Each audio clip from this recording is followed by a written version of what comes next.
Okay, we are live on Facebook. This is a first. Don't usually stream on Facebook, but YouTube kept shutting us down for some odd reason, and we're trying it here. So please bear with us. I'm gonna get the link and share it out. And yep, you on Facebook. So give us a second, guys, and I just want to get this link out there, let people know where we're doing this now.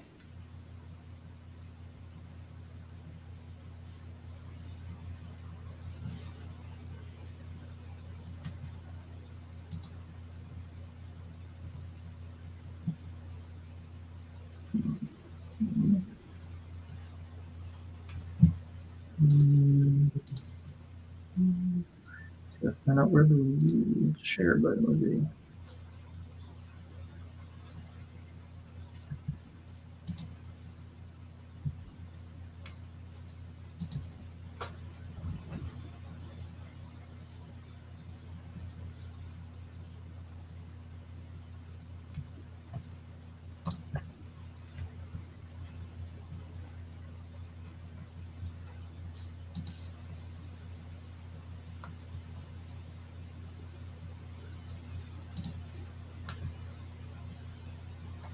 There it is. I see us. Ooh, all right. So how do I share this? I just copied the link up in the top toolbar there, and just try that. I'm gonna post it up on Twitter, and then we'll keep going. I'll put it on my page.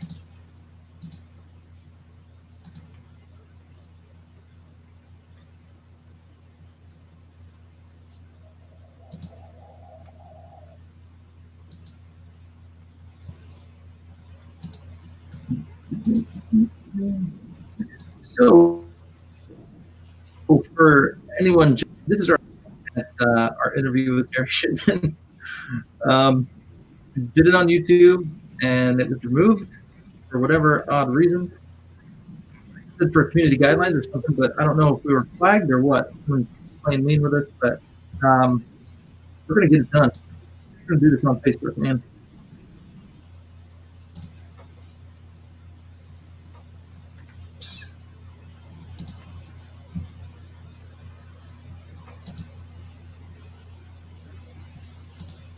For community guidelines or something, but I don't know if we were flagged or what. Someone's playing mean with us, but we're gonna get it done. We're gonna do this on Facebook, man. Is that me or you? Sorry, I had it playing again. I'm trying to share it out on all my pages. I'm having a hard time sharing it to my main page, but I'm sharing it to everything else. So we'll get it. We'll get people in here, hopefully. Yeah. All right. All right, sure. And hopefully we'll see comments and stuff. Should. It says 2 watching, 3 watching. All right. So they're coming in. They're coming in. So sorry, guys. Had to switch over from YouTube. For some reason, it was not. We kept getting flagged, or it kept getting shut down. So apologies, out of our control there. But we are going to do this stinking interview with Gary Shipman. We're going to get it done. We're going to do it one way or the other. It will happen. So hopefully Facebook's community guidelines aren't as sensitive as YouTube's or something. I don't know. But let's just skip to the good stuff, Gary. We're just going to head right in. Let's talk about Titan. I really love your style. Could you talk about maybe just what you're doing with Titan, the style of it, and maybe some inspirations in the artwork?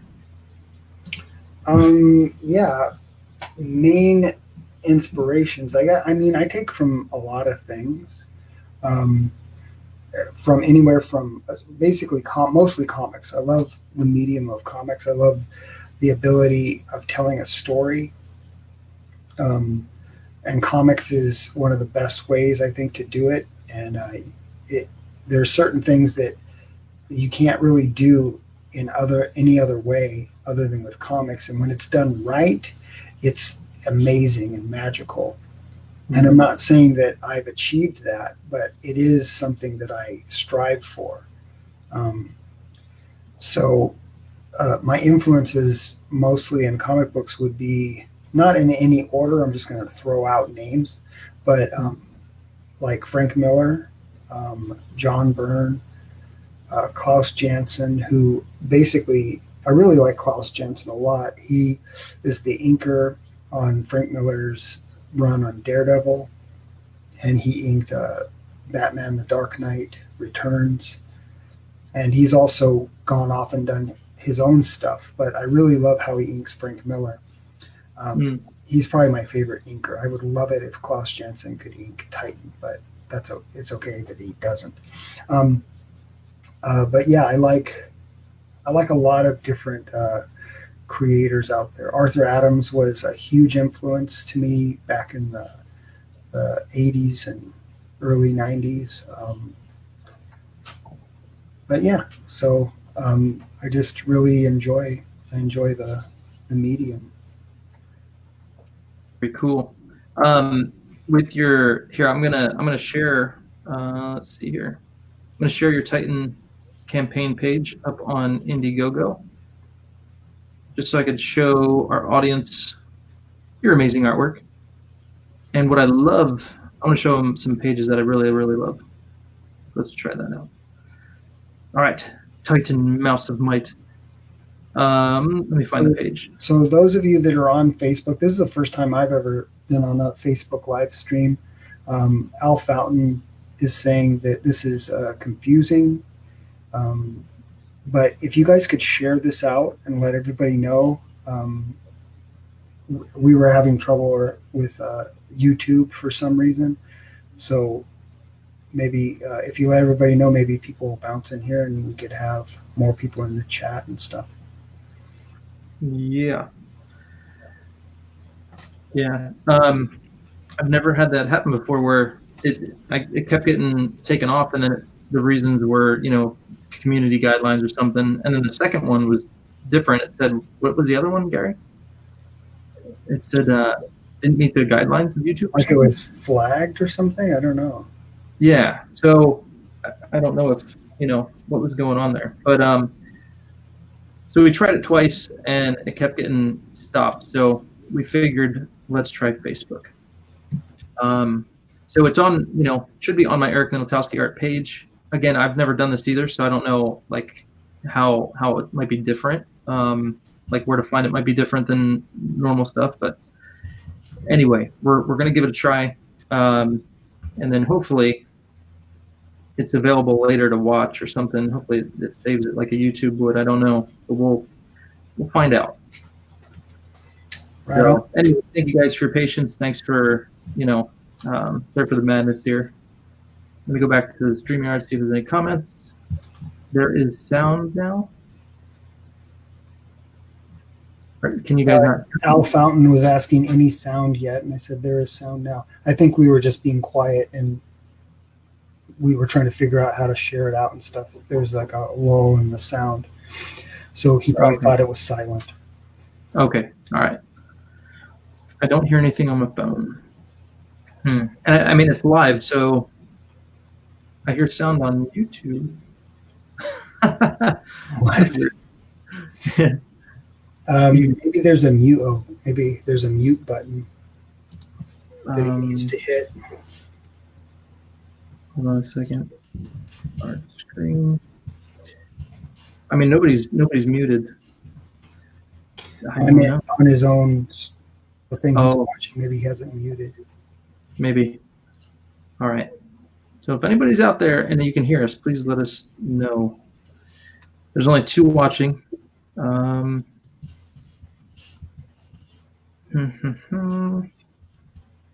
Yeah, that's so weird. All right. So anyway, let's go back to the screen share here. I really love. This is page 1, correct, Gary? This one here, it says Titan real big. Yes. That is. Go ahead. I'm sorry. Oh, I was just gonna say, like, I love it, and it's like super. It screams Will Eisner to me. the way he would do the lettering and all that stuff in there. But go ahead. What were you gonna say? That was sort of like the first page that I ever did with Titan to kind of get the feel for it, the way that I wanted to go forward. And then it ended up becoming like the title page, the starting page of the whole comic. Nice. Very cool. I love your use of like shading and the cross hatching and stuff like this one here. That, I mean, do you kind of like know where you're going to go with all that stuff, or do you kind of just let it go and see where it ends up? Well, obviously you have to know basically where it's going to go, but otherwise you'll be throwing it right over something that shouldn't have anything.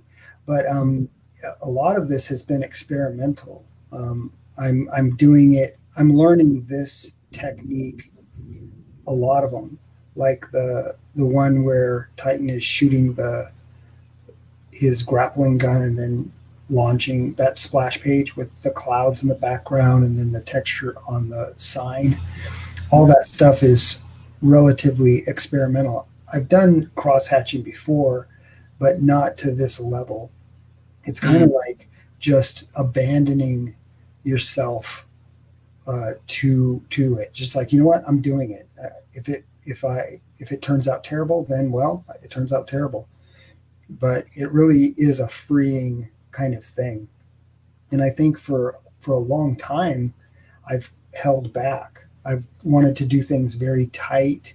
Over the last, I would say probably 15 years or so, I've been trying to break out of that really tight mold. You can still see in the pages, there's still a tight quality to them in areas, but then there's also this other very free, loose kind of way. And I think that one of the ways that I'm able to do that myself is to not pencil it. You know, like the splash page where he's launching in front of the sign. The background, I didn't like say, okay, I'm going to lightly pencil in where the darks are going to be there, and then I'm going to make that, no ink at all. I just went for it, and I just started creating patterns and smudging it with my finger, and then throwing cross hatching on top of that. There may even be some white out on there, but I just kind of went with the process and just let it fall where it may. Yeah. Super cool. Because sometimes I'll watch your live YouTube streams and your drawing, and maybe it's because it's maybe light pencil, but it's hard to see. Like, it almost looks like you're just drawing like from your head almost, because I can't see the pencil line as much. But do you just do a light sketch underneath of your inks?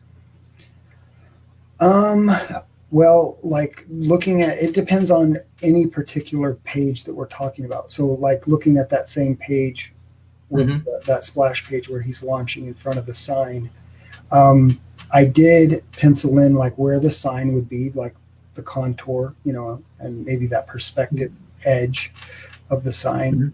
And I penciled in Titan himself and the grappling gun, and also the letters.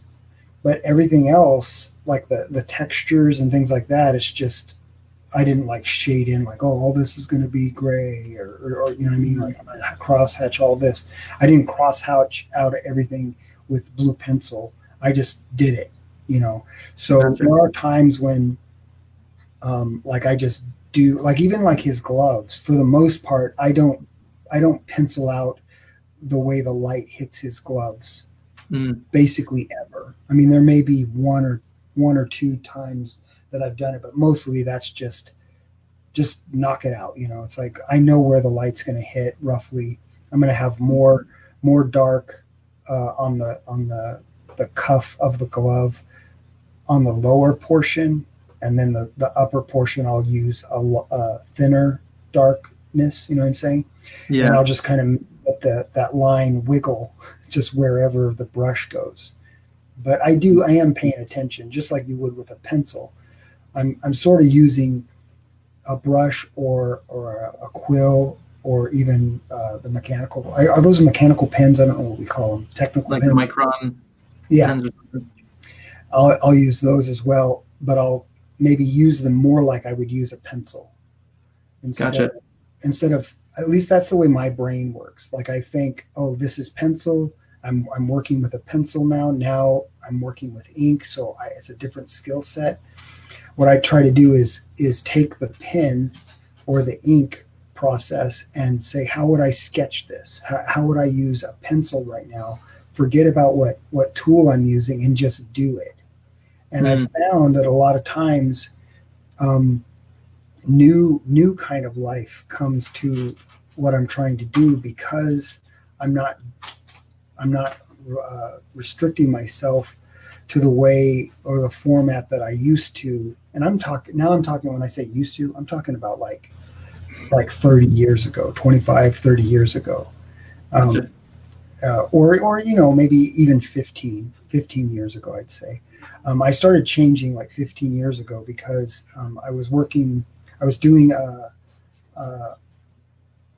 trying to be a full-time artist, and I was selling my artwork on eBay. And the problem that I ran into all the time is that it took me so long to draw a completed piece. Like I would spend like 2 or 3 days doing a drawing, and then I'd put the piece up on eBay and it would sell for like, maybe $75 or something. It's like I cannot spend that many hours on a drawing and then have it sell for, and $75 would be good. Like sometimes they wouldn't sell at all, or it'd be down in the $50 range or something. And it's like, that's 3 days of work. Or it's like getting paid $25 a day or something, which is, it is something, and I'm thankful for that. But I had to make it work better. So it's like, if I was to knock out a piece, like say in a couple of hours, and then put the piece up and it sells for $50, then it's like, well, it was a couple of hours of work. And so I just basically for years just threw the pencil away. I hadn't worked with a pencil, and I started inking things right off the bat. Like I'd get an idea in my head and I just hit the paper with ink, and there'd be lines going everywhere. But then, you build on top of that. You add gray wash, or an ink wash, or then you add something else. I mean, some of my best pieces have been just ink. They started with ink. I mean, I can show you some that I remember. Maybe I can screen share. I'm not sure if I can. Sure. Yeah, you should be able to screen share. Let me stop sharing that screen. Let me go back here. Shop here. But I remember I did a Spider-Man. Now, I did work from the movie poster when I did this, but I didn't use a pencil. And so it's one of the ones that I think is one of my best pieces. But let me see if I can find it now. But I've done quite a few where I didn't use a pencil at all, and I just went in, and it turns out to be like a full painting. Your screen is gray. I'm trying to find the piece right now. I'm sorry. Okay. I'll get it up, and then it won't look so gray.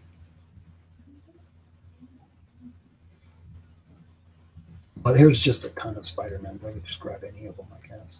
But there's this one in particular that I wanted to show you. Right, here it is.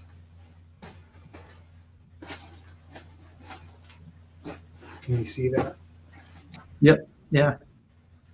So, all right, let's go like this. Share. What does that look like? Are we there? Am I showing you? What am I showing? It's off to the side, so it looks like it needs to be slid over a little bit. Very to the left, but a little bit more left. Yeah, peek it to the left about an inch. Perfect, right there. All right, so this piece If I go in closer, you can probably even see some of the ink lines that I did where it's just a mess. See, can you see that? Yeah. But yet this piece, the original, like if you see this in person, it's really pretty good. I mean, Yeah. it has life and energy and everything. Yeah. And so I would just take the mistakes and I'd let them be. Let it be what it is. And I think that I learned a lot in that process. Because I used to be very stiff and rigid with my drawing. And I wanted to emulate Arthur Adams totally. I wanted to be like an exact duplicate of Arthur Adams's work.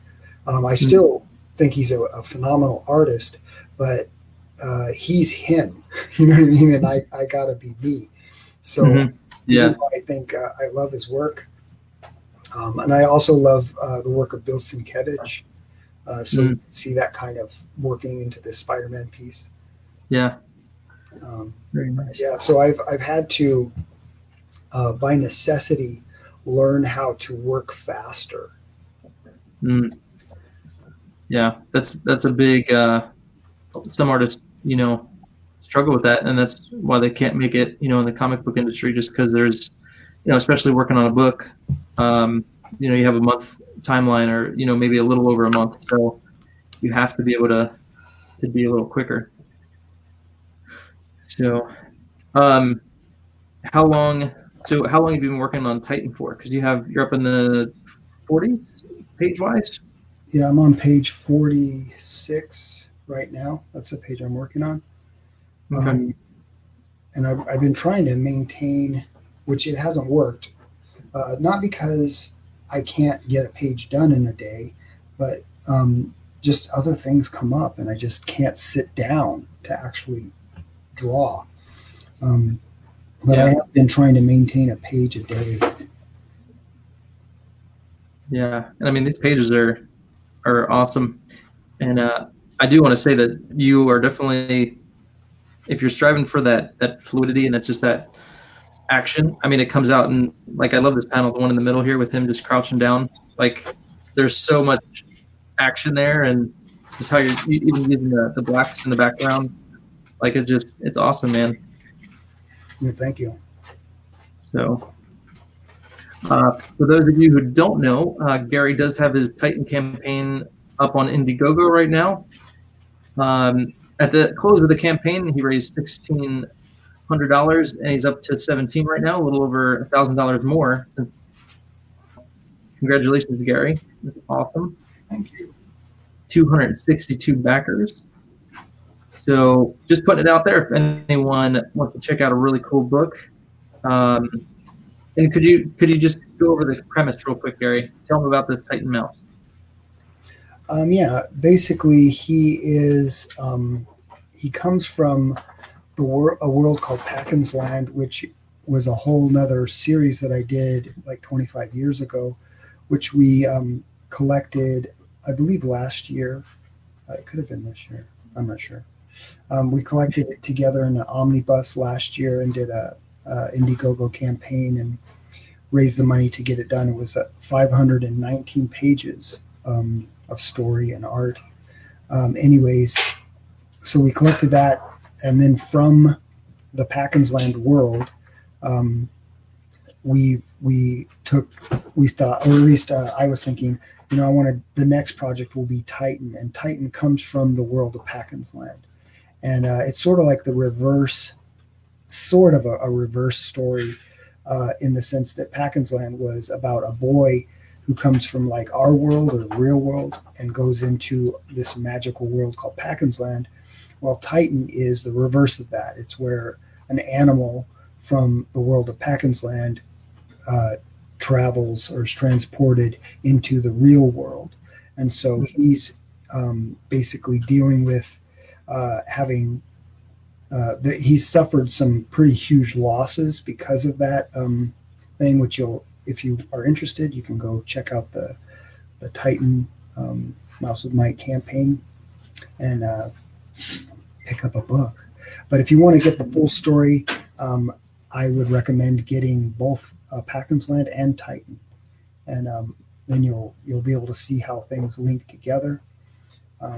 Nice. But yeah, so he's basically dealing with things that he did that caused him to be transported into the real world, and suffering from a lot of post-traumatic stress disorder. That's his weakness. He was endued with power that he didn't have before when he was transported from his world to the real world. I guess you'd say our world. I don't know if it's our world. It's just a sort of a real world. It's a comic book world.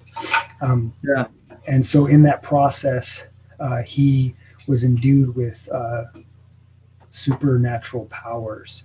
And he's learning about them, like what is he capable of doing.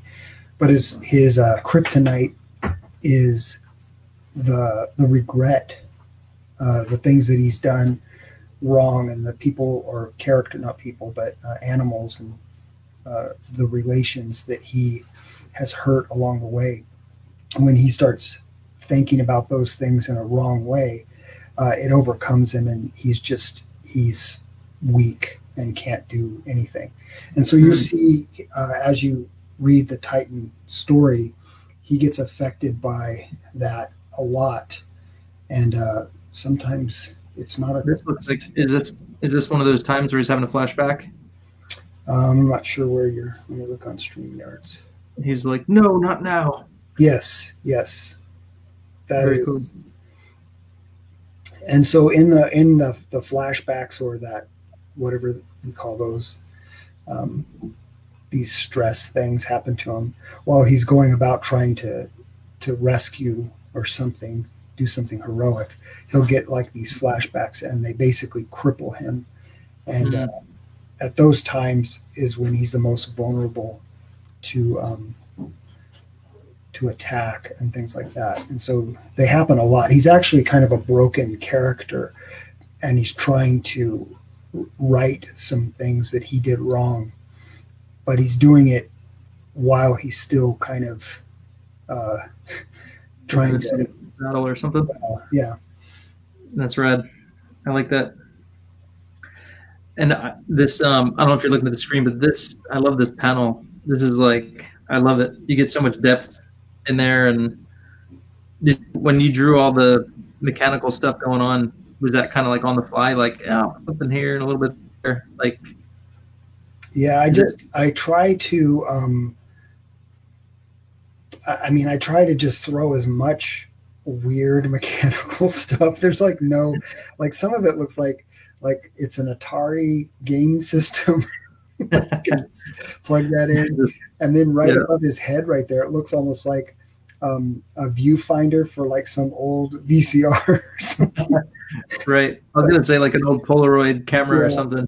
So there's all kinds of weird, there's some microwaves in there, and maybe some little televisions, and all kinds of weird things. It totally works though, man. It's awesome. I love that. There's a keyboard. I'm just kidding. I would totally buy a print of that if you made that, just that image into a print. Like it's so cool. Thank you. Very cool. All right. And you got Titan merch on here. So Gary's got it all, guys. So check it out. You can get a t-shirt, Gary's sketchbook, 2019 sketchbook. So a lot of stuff to check out if you have not seen Gary's artwork in his Titan campaign. So really fun stuff. And I could see it looks like a lot of Packens Land characters around him in this one cover you did. So tell us a little bit about Packens Land. When did you first get started on that? Because I saw it published with Alias, but wasn't it published before Alias as well with another company? Yeah, it wasn't actually, Alias wasn't the last place or the last time it was published, but basically I would say probably 99% of it was done at the time that we published through Alias. And then I've done like maybe 1% more. and I don't know if that percentage is actually correct, but I did a little bit more for the omnibus. I went in and remastered some pages, added a few pages, removed some pages that were so horrible that I had to fix them because I hated them back when I did them originally. And I just said, well, I have time to do it now, so let's fix these pages. So I did. But originally, what happened, I was working for an educational book company called Evan Moore, and I was doing artwork and page layout, page compositing, and stuff like that for them, putting books together for supplementary material for teachers for their students, I guess. And so I worked for that company for about 7 years, and then at one point I went in, or at the end of it, I went into the president of the company, and they had like all these paintings, like they were like, 22 by 17, like large paintings that I'd done for them for their books, and they were just lining the walls of the office. And so I went to the president of the company and I said, there's some pieces that I've done for you guys that I really like, just, a few of them. I'd like to, is it possible that maybe I could purchase them back from you? And the president just said, no, they're our property. You did them for us. We paid you to do them. And no, you're never going to get these. And that, like, it did something to me. It was just like, man, how that was like, I didn't like the feeling. And so I went home like right that day. Also, something else had happened too. I was talking to a friend of mine who owned a comic book store. I had gotten out of comic books because I thought there's nothing good in comics. It's just an awful. I mean, nothing's really that creative. There's a few things that are outstanding, like Frank Miller's work or Alan Moore, things like that. Those are outstanding, amazing works. But everything else is just. This is my opinion, so take it with a grain of salt. It's just a bunch of garbage. And so I got out of comic books, and I was very heavily into comics. And a friend of mine owned a comic book store, and he said, hey, check out this book called Bone. And I was like, okay. So I read it, and I was like, wow, that's actually really good. And I said, but who cares? It's a black and white book. Nobody cares about this. No one's going to buy that. And he said, no, actually, people are buying it. People like it. It's a hit. And I said, are you kidding me? I was like, because I could do something like this. And so at the same time, I talked to the president of the company that I work for, and got that, bad feeling. And I thought, well, you know what I'm going to do? I'm going to do a comic book, but I'm not going to do a regular like superhero comic book. I'm going to do one that I would want to read. I'm going to do one, not that I don't like reading superhero comic books. I love them, but I'm going to do one. I'm going to do something that I would, as a collector or as a reader, would want to read myself. And so that's where Packens Line came from. And that was about like 25 years ago. And, so. Real quick, Al Fontaine asked, what did they finally do with them? I'm assuming he's like the artwork that was on the walls. Did they just keep it up there? Or? Yeah, it's still there. It's probably still there. I think that they sold the company since I've been there, but we went back like maybe 6 or 7 years ago, and I went and visited.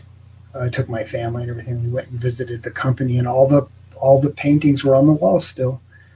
And that was like maybe 6 or 7 years ago. But I think maybe in the last 3 years or 4 years, they may have sold to another company. So I have no idea what I don't even know if the building is still there or if they liquidated it or what. I have no idea.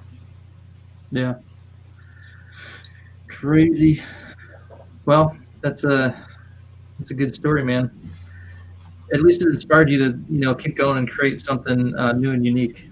No. Yeah. And so actually the first idea for for Packens Land. It wasn't Packens Land. It was going to be called the Banana Famine. And basically, yeah, it sounds funny. And I was telling my wife about it before I had drawn anything. It was just an idea in my head. And I said, I got this idea to do a comic book called The Banana Famine. And she's all, are you crazy? That sounds stupid.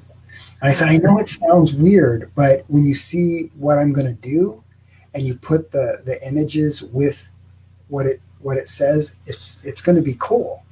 And she's like, you're going to have to show me. So I went to work and I started drawing it. And then it actually turned out to not be the Banana Famine. That's another story that I still want to do, which is basically the story of Joseph. But it would, all the characters and things would be turned around into like gorillas and monkeys and things like that. And so I was going to then do the story of Joseph. Not word for word, but I was going to, be creative with it and change it up a bit. But yeah, I also had the idea for Mouse of Might, which his name wasn't Titan at the time, but it was just Mouse of Might, Banana Famine, Forgotten Dreams, Paul's Adventure, all those. I have like all these ideas that I'd like to do, and it looks like now we're moving fast on getting some of these things actually done. So nice. It's pretty exciting. Yeah. So doing Indiegogo campaigns, you haven't done Kickstarter, have you? I have done Kickstarter. Okay. Which has worked out better for you so far? Indiegogo has been way better. Kickstarter, I've been able to raise the money on Kickstarter that I wanted to raise, but I think I set the goal so low. Because what I did is I would take, like, say, Packens Land after I was on Indiegogo, and then I went over to Kickstarter with it, and I got a few more, people to back. Or I did my my 2019 sketchbook on Indiegogo first, and then go over to Kickstarter and do it over there, and I'd get some more. It's a different audience, I guess. Yeah. So, but I have had way more success on Indiegogo. Cool. And it looks like Titan is, I forget how well you did with Packens Land, but is Titan doing better than the Packens Land? Is Titan doing better than Packens Land? As far as the money you've raised? At this point in the game, yes. But overall, like when I stopped Packens Land, I put it in demand for a while. And then when I ended the on-demand part, I think it stopped around 20K, around there somewhere. Titan hasn't reached 20K yet. So, but I do believe that it will reach 20K and maybe even surpass it. Maybe. We shall see. Like even like right now, I think we're about, when I look at the analytics of the two campaigns, we're about maybe $4,000 ahead of Packens Land with Titan. Nice. Very cool. Awesome. Yeah, I love how now if you continue to do different comics, will they all be kind of in that Packens Land universe? Or some like the Banana Famine, is that part? Would that be kind of connected to the Packens universe? Okay, that is. I do have another thing that I've been working on called Little Creepers, which is not part of the Packens Land world. Nice. What's that about? Sounds. It's just sort of like a silly, more like a Calvin and Hobbes kind of a thing. It doesn't really have like a story that where the characters, it's just sort of like funny things that happen, little gags and stuff like that.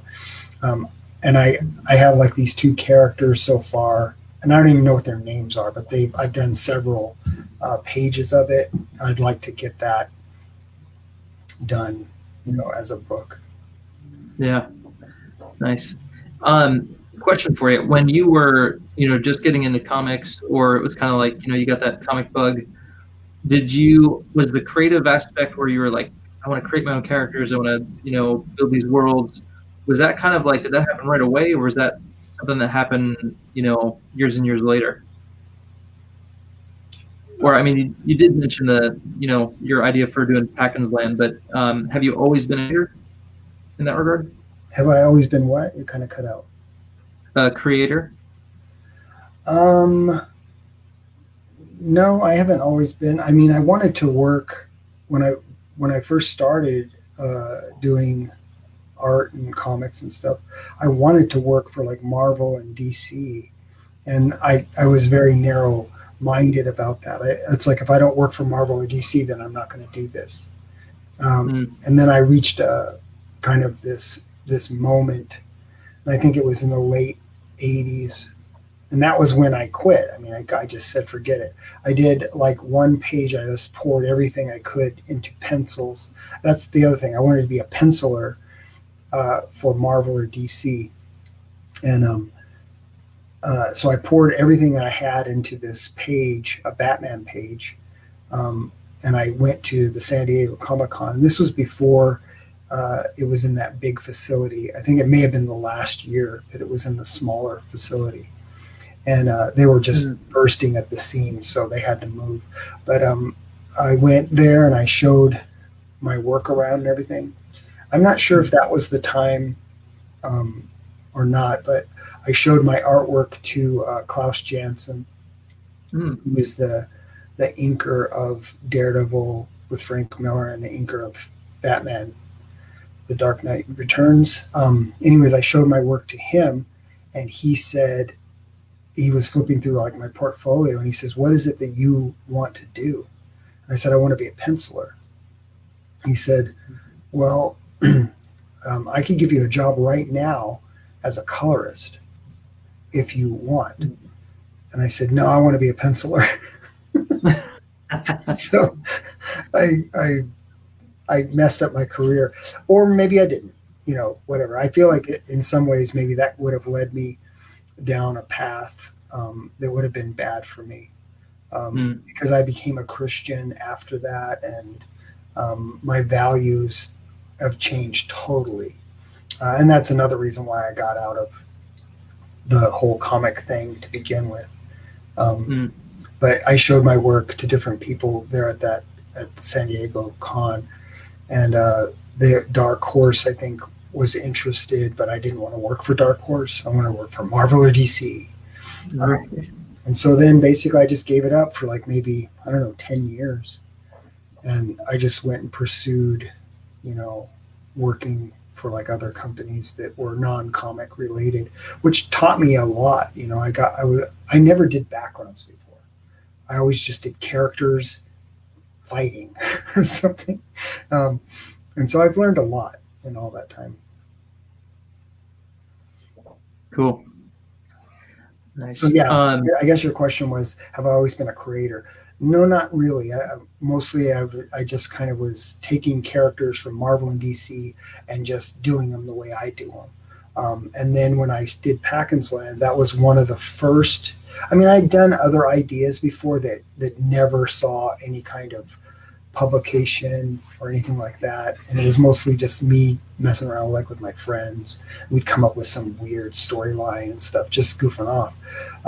But yeah, Packens Land would have been the first real kind of like, I'm going to put a lot of attention into this. I'm going to work out this whole world, this whole universe, and I'm still working it out. But that's been the first one that's been the most creative. Nice. Very cool. You mentioned you became a Christian in the midst of all that. How has that affected your, I'm assuming you kind of got a trajectory. So with Packens Land, with Titan, what is your hope like going forward? Like, what do you want to do, and how has your faith affected the decision? You were kind of cutting out, so it's kind of hard to hear what you. No worries. How does it affect my faith? Is that what you said? No, how does your faith affect your business decisions and your books, your stories, things like that? Um, it affects it a lot. There's certain things that I just don't feel comfortable doing. I know that when you're trying to sell something to a mass audience, you need to have a mass appeal. And so I think with Titan, I may have uh, clasped hands with that concept a little bit better than I did with Packens Land. Packens Land, when I did it, I didn't want there to be anything at all. I wanted it to be very sterile, very friendly to everyone, um, and not be offensive in any way. But even when I did it, I took it to different distributors, and they were going to put it into like Christian bookstores and things like that. Mm-hmm. They had a problem with it, and it was so sterile that I was like, I don't. What else could I possibly do? Just make it about a bubble that floats around, you know. And I also was not. I wasn't really trying to make a book that I would sell to Christians. You know, I mean, I was trying to do a book that I could put out there and be proud of, that would speak to everybody. And I think that I did it. It was done, a long time ago, but I am happy with it. But I think there's so much more to be told, and I think that with Titan, I'm able to go in and I can be a little bit more gritty, maybe a lot more gritty, and I still feel proud of what I'm doing. I don't feel like I'm compromising, because I do feel like we have to show a conflict between good and evil. And we even have to show that even our heroes are not perfect and they're working through things. Because I found that to be in my own life, that even though I'm trying to be, I'm trying to follow those things that are right, you know, I still fail and I still do the wrong thing sometimes. And I feel like, especially in comic books, it's such an opportunity with this kind of fantasy world and creating things that you can tell a story, a compelling story, and show morality and show the struggle between good and evil in a very powerful way. Yeah. Yeah, how you're talking earlier with Titan, and just how, when he's in the battle and he's in that moment, like his past just comes to haunt him and it just cripples him. That's like, I can't wait to read it. It sounds awesome. Yeah, I hope that you like it. Yeah. And because I mean, you can show the battle on the page, and you can show what he's doing, but then to have that almost mental, that deeper aspect to it, like that just captures you, and that's what really puts you into the book and puts you into the character's head. So I think it sounds like a great recipe, man. So I think it's gonna be really good. Al Fontaine asks, can an artist get some jobs working for a Christian comic book or publication? Gary, do you know? Yeah, you can. I mean, Eric even would know how to answer that too. I just don't know that there are a lot of them out there. Like both Eric and I have worked for Zondervan indirectly. We worked on titles that were produced by Zondervan, and that's a Christian publication, as far as I understand. Maybe I'm wrong. But yeah, there are Christian companies out there that you can work with and things like that. I'm not exactly sure how to get involved with it, because it kind of just my opportunity just kind of fell in my lap. I don't know about you, Eric, how you got that. It wasn't like I was out looking for a Christian publisher. It just happened. Right. Yeah. The one time I was contacted kind of out of the blue was when I was contacted by Kingstone Comics, who was doing the Christ series, and Sergio Chiarello was their main artist, and they needed help with, like I guess a backup artist, because he was, time was a consideration, and they wanted to go a little faster, so they're like, let's get another artist, and they contacted me. and I did all the work, and it ended up not working out because my style didn't gel quite the way they liked it with Sergio's. So, I mean, yeah, that was something that fell in my lap. I think, you know, I think with anything, whether you're going to submit stuff to Marvel or DC, there's no harm in just trying and getting someone's email, going online, getting their web address, and just trying to find out who to send samples to, and just go from there.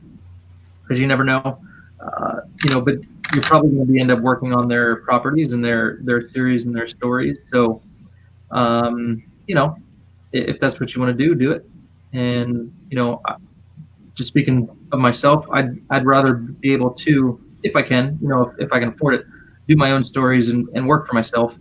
You have a lot more freedom, So I think that's kind of what me and Gary we're at that point where it's like we want to break free of doing other people's stuff. We want to be creative in our own ways and work on our own properties. So, but you certainly can just just find contacts and send samples to them. I'd say that's the easiest way to start.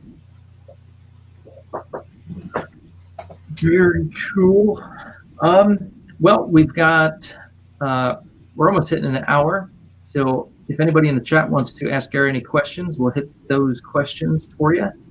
But Gary, would you like to take on some biblical riddles? Okay.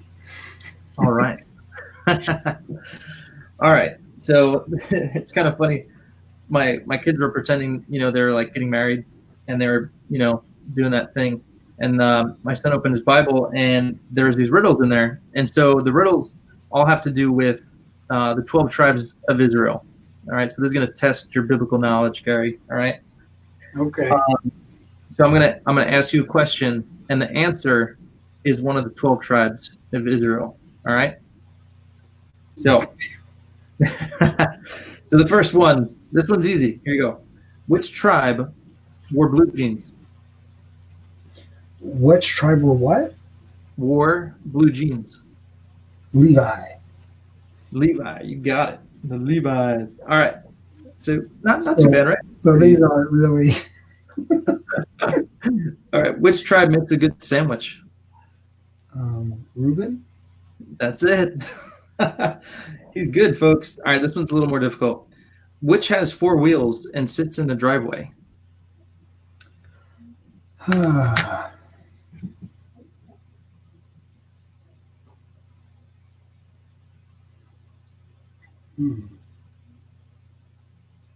Just tell me if you want me to tell you. When you give up, let me know. I give up. I don't know. Issachar. Oh. All right, and then last but not least, which tribe? It's all about the money.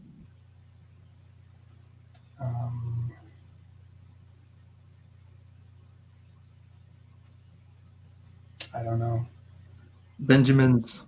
Oh. Benjamins. All right, cool.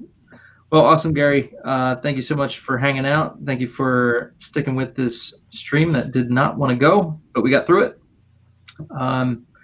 It's been fun, and please check out Titan, guys. I don't know if there's a way for me to, I can't like put stuff in the description that I could think of, but go ahead, Gary, if you want to tell people where to find you online and all that good stuff, go for it. I might be able to put a link in the chat. Do it. Here, I'll get the Titan Indiegogo link, and you get your other one. All right, so there is a link to Titan. I just posted it in the Facebook chat. All right. For those of you who were interested. All right. Oh, you did it too. I did it too. Here, I'll put your Gary Shipman art website in there as well. Sweet. All right, folks. Well, thank you guys so much for hanging out with us today. Sorry for all the trouble, and sorry it didn't work out on YouTube. But thank you, Gary, for being my first ever guest on a stream. I appreciate it, man. Hey, you're welcome. It was fun. Yeah. Al Fontane asks, are you going to do an auction on Friday since Mike isn't doing one this week? Oh, he's not? I'm sure. I would love to do an auction this week. Awesome. Good deal. If you're gonna have it open, let me know. I'd love to drop in and maybe sell a thing or two. I could bring some old school Hand of the Morningstar stuff or something. Yeah. Okay. Cool deal. All right, guys. Thank you so much for hanging out. Yeah, you can find me at ericnotowskiart.com. Pretty much everywhere: Twitter, Instagram, Facebook, and all that good stuff. And then, of course, my YouTube channel. But you guys already know that. So anyway, we will say good day. Stay healthy. God bless. And Gary, I look forward to having you on again at some point. All right. Sounds good. Cool, man. All right, guys. Take care. Bye-bye. Bye.